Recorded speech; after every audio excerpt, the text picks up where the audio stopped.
weathered some of that bad weather to start the game, and surely made their presence felt. We're looking forward to seeing them pack the house this weekend coming up. And then again, got a chance to review the film and get right back to practice, back to work with our guys today, and quickly turn our focus to Texas A&M. Obviously a really impressive team, lots of good players coming off a really big performance on Saturday or whatnot, so certainly looking forward to the opportunity. Again, good start today, and questions please. Yeah, Texas A&M had a lot of success through the air, so what are going to be the big challenges for Miami's DBs and pass rush? Well, they bring a lot of challenges not only through the air, but they're big up front. They're big, they're physical, they're talented. Those are athletic guys. They move their feet well, they're heavy-handed.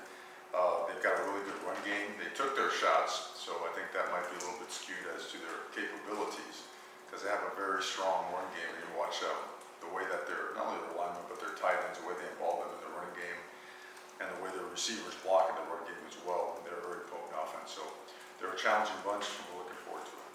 What challenges does a Bobby Petrino offense pose? Well, it's a lot of years of great offenses, right? And he's done it every way imaginable, right? He knows how to use his pieces. He's got some really good pieces over there. They got off to a great start. They've got a great quarterback, and he's got some great supporting cast members, I should say. So, the most important thing is making sure that we study film really, really well, that our plan is as airtight as it can be, to give our players the best chance to play fast and free. Mario, it's kind of like a two-part question on Colby on the first, and we came off the field for a bit. I wanted to check and make sure he's good to go.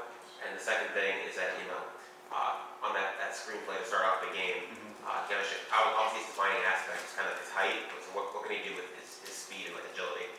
Well, he's a fast guy. He's okay, first of all. He took a shot to the leg when he was full go. When he finished the game, just a little bit banged up, but he worked on his speed. He worked on his initial quickness more than anything this offseason, his ability to accelerate and decelerate, so he could become a complete route runner, which is really important to him. Coming out of the junior college, a lot of people thought, well, is this guy, is he a wide receiver? Is he a tight end? I mean, he's a really good wide receiver, and I think his hard work in the offseason has paid off. It shows, and it showed in this past game. So showed a nice burst there, did a great job securing the football, but even more so, did a nice job setting up his blocks down the field. So he wants to get better. He knows there's a lot of areas he wants to attack, and he's relentless about his approach to the game. So a great guy to have on our team. Mario, Connor Wegman, to Evans, I want to know about him, had a good game, and Evan Stewart and Noah Thomas had great games. How tough will they be to defend? I know you touched on that, but in that vein, kind of your thoughts on your cornerbacks, how they did. Well, they're really good. I mean, they've not only in this past game that they played, but they've shown even last year how good they can be. And they score a lot of points and make a lot of explosive plays. That really was probably what stuck out most of their game on Saturday. That the score kept changing in a hurry because of the explosive plays that they made. But again, they're not a one-dimensional team. I mean, they can run the ball really, really well. They protect the quarterback really well. So again, looking forward to the challenge. Game ones can be hit or miss sometimes with blocking and tackling. How do you, after assessing the film for you guys on game one, how do you feel like you guys did in those phases? Progress, solid performance in a lot of different areas, especially as it relates to tackling, as it relates to blocking. We had I think it was one negative play, and it was because Emory scrambled late, a little bit of a coverage sack. It was a one negative play. So up front, there's improvement and lots of improvement to be made, right? Half position, hand placement, movement, identifications, leverage angles, all that stuff. But there certainly is progress, which we're excited about. And I think our players watched the film, and they left there with, I would say, just an appetite to get better. They brought it upon themselves, continue working hard, practice harder, getting better game shape, right? We didn't have a ton of plays this past game. It was a night game. So now the challenges during the day become greater, right? We're playing some of the climates that we're going to be playing, particularly at home. So, and it needs to be an advantage for us. So, but overall, just being around our team now for the past several months, it wasn't a shock that the conversations were centered around improvement, as opposed to, hey, we did this really well. So it's a good place to be. Coach, two new running backs making their debuts interviews at Hard Rock Stadium Saturday night, AJ Allen and Mark Fletcher. I mean, with the progress I'm sure you saw through fall camp up into the big stage there as a season opener, how do you think that really followed through from fall camp and, the summer? Yeah, they performed well. I thought all backs did, especially considering the fact that, Miami of Ohio does play that extra defender in the box. They create tough angles. You saw the edges, how tight they were, so it's tough to get yards inside. Sometimes they made them inside, sometimes they bounced them outside, but they played with really good discipline and really good ball security, which was really important, right? They were on point with their assignments, with their reads for the most part, and they ran hard. So for a guy that just got here, transferred in, that just jumped in a fall camp, another guy that's a high schooler that also didn't start up until June, those guys, they did a really good job. They really did. I know each year it's a different team for both sides, but last year, kind of the story of the game was red zone for both teams. Is that a point of emphasis you're making this week to the team? I think every team in the country will always make that point, and you work it. It's such a big part of fall camp, right? It's such a big part of your game plan. And last year, we really struggled in the red zone. And they were, I believe, a top 10, top 7, to be exact, red zone defense in the country. They just do a really good job of forcing you to just earn every inch down there. Just a very well coached team. There's a lot of experience on that staff and a lot of really good football players, and they put it all together really well. Coach Xavier Restrepo was manning the kick return duties, punt and kick return. Can you go into why you went with him for those duties? He earned it. He won it flat out. Coach, can you talk a little bit about, you've not only coached but played in a lot of big games with the bright lights and this being a nationally televised event. Is the message any different to the players this week going into this matchup? The message in terms of, Just with the brighter lights and, more attention being on this game, is it any different than any other game, or? well, I think, the juice takes care of itself, right? I don't think I can do anything out of practice or meeting to increase that. They're very well aware of the opportunity that we have in front of us. I think we're fortunate to have a bunch of guys that they like to work, and they're really taking these processes and they're elevating standards, on a daily basis. And so far, they've allowed us to push ourselves, which is really, really important. So, in terms of that stuff, I think when you reach that level of being a competitor at a high level, that it doesn't matter what lines up in front of you, you want to get after it. Do we all know the lights get brighter, the national TV, right?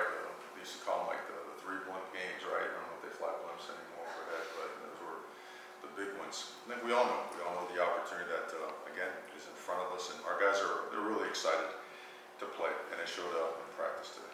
Mario, they're honoring the 1983 Hurricanes at halftime on Saturday. I guess you would have been probably, 12 or 13 during that year. So do you have any memories of that team and what they were like? I remember a black and white TV in my grandfather's house. I remember that. It's iconic, historic, and name it anything super and positive that you can, because it changed. I think it changed the community down here, right? It changed what the Miami Hurricanes were to be, and the future, and the brand, the label. I think it made Hurricane fans out of all of us, because of the way they played the game.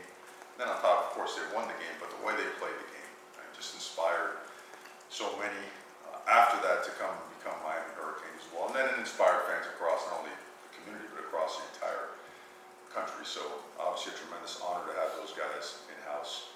We have at least one on staff, a couple on staff. So.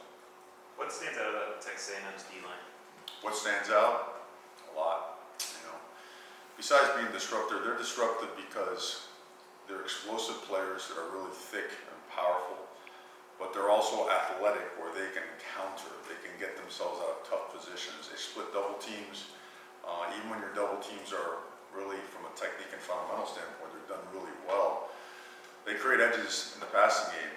They find ways to, just use their hands really well and pin an elbow or get a hold of a wrist, dip, rip, get underneath, flip the offensive lineman's hips and create, some really just condensed pockets. They push the pocket in the middle, but it's not just from a bull rush standpoint. They truly, they're coached really well really talented, and they play hard. They're an excellent D-line.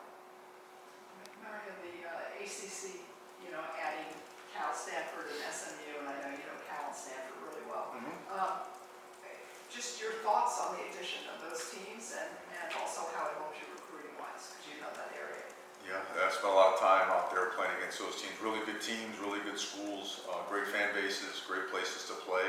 And I trust the leadership of not only our university, but our conference, and certainly excited to have those teams as part of it as well. What do you like about Francisco's performance after watching the film? Oh, he's relentless. He plays fearless, throws his body around. He's reckless with his body, but he's pinpoint, just accurate and detailed in his assignments, alignments, and all that kind of stuff.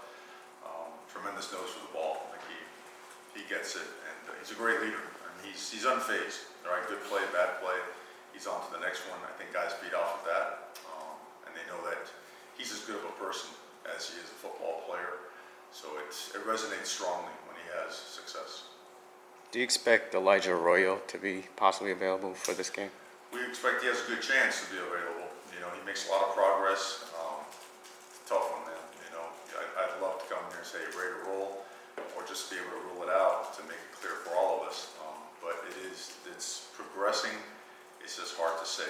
We're very hopeful, and from what we saw today, we're very encouraged. Feel really good about it. And Jaleel Skinner, I don't believe he played a snap in the last game. Is he okay? He's okay. He's okay. He's working his way into the lineup. He's a good football player, and he's working to get more reps. Mario, a lot of rotation of linebacker, Francisco, KJ Floyd, the same, Court Fly, Keandre, a lot of guys obviously getting in. Is that something you expect to kind of continue going forward, or have they kind of solidified in, ones and twos? Well, if guys earn playing time, they're going to play. I think you see it by position. Certain positions had a lot of rotations and others didn't. And it's strictly on who earns playing time. It's not going to be just gifted. It's not going to be inherited. That position is one in particular that has a lot of competition, and those guys have demonstrated the ability to run our systems at a higher level and play. And for the most part, they played really well, and they played hard, which is really important. They got us lined up the right way. It's good to have those guys playing different combinations with each other. God forbid any injuries occur, we can mix and match a little bit better. So looking forward to not only that position, but the running back is another position. The running back position is one that there is competition, and we let it play itself out throughout the course of the week. It keeps those guys on edge, and it keeps them playing at a higher level. Mario, the freshmen, a lot of freshmen played, you talked a little bit about that after the game. They're especially the true freshmen, their attitudes now, and I know like Francisco is a veteran, so he's unfazed going forward.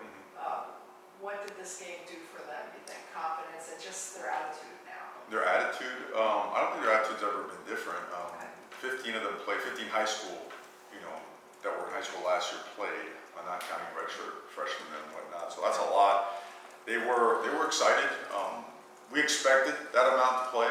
We did. In recruiting, just felt that they were high-level guys that come from really good programs. And they trained, they earned it.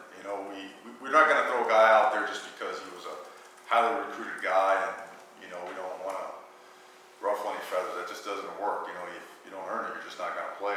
We're going to help you find the path to get better and play, and all these guys did so. I think that being out there, they realize how different it is, and being having a coach nearby where he could give you a tip or a reminder at the last second in practice, which we try to stay away from, but I think they all did really well. I don't think any of them, I don't think the moment was too big for any of them, regardless of sometimes in this game there were some guys that played when the game was in hand. We had control of it, but even so, I don't think any of them were fazed by it, and we look forward to playing more of them and having them get more playing time as well.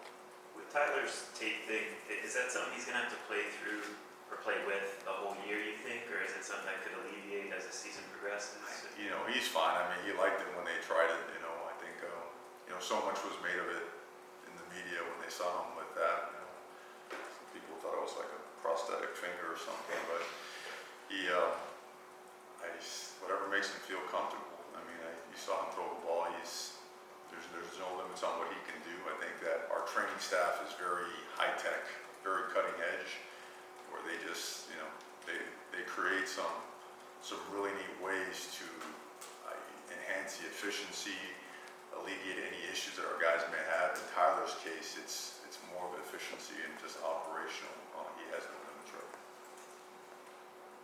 Coach, to bring in Francis, Matt, and then JD onto this program this season, seems like it's gone really quickly. You got to see what they're capable of. The run blocking you mentioned earlier was really strong on Friday. What has that relationship done for you to be able to have them as a former offensive lineman here at 9 years old? Yeah, it's something that we need to do every single year. I think it's a great billboard. It's a great commercial for other guys that are seeking opportunities to grow at that position.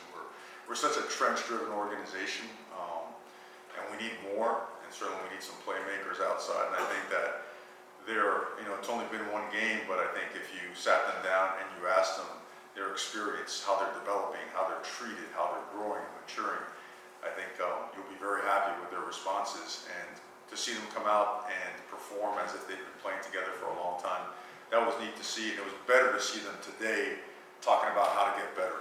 It really was. Those guys have a lot of pride. They are not in any way, shape, or form looking for pats on the back or any kind of satisfaction. They just want to improve. They want to get better, and they want to win. What did you like most about Matt Lee's performance? Matt Lee played well. That was the expectation. Watching him on film while he was at UCF, you could tell he was a high-level player. He's gained about 20 pounds since he's been here, and 20 pounds of good weight. He's practiced extremely hard. I mean, he was a representative for us at media days. He was selected as a captain for this past week's game, so the fact that he played well was no surprise. And he likes to be pushed, so we're going to push him. Matt Lee's got a lot more in the tank to give his teammates at the University of Miami, so we're going to make sure that we're going to get it. His athleticism, is it different? Because he was out there pulling and leading the way as a center. Haven't really seen that much around here, but... Yeah, it's probably not since the days of Don Bailey. You've seen that kind of stuff around here, It's a tremendous advantage. We like to think of offensive linemen as being as big a playmakers as some of the guys out in the perimeter, because when they can do certain things, well, then you can expand the offense and some of the things you do as well. So proud of his effort and performance and looking forward to getting after his butt all week long. Anything else, Coach? Good. Guys, thank you for being here, okay? I'll see you later in the week. Thank you. Thank you.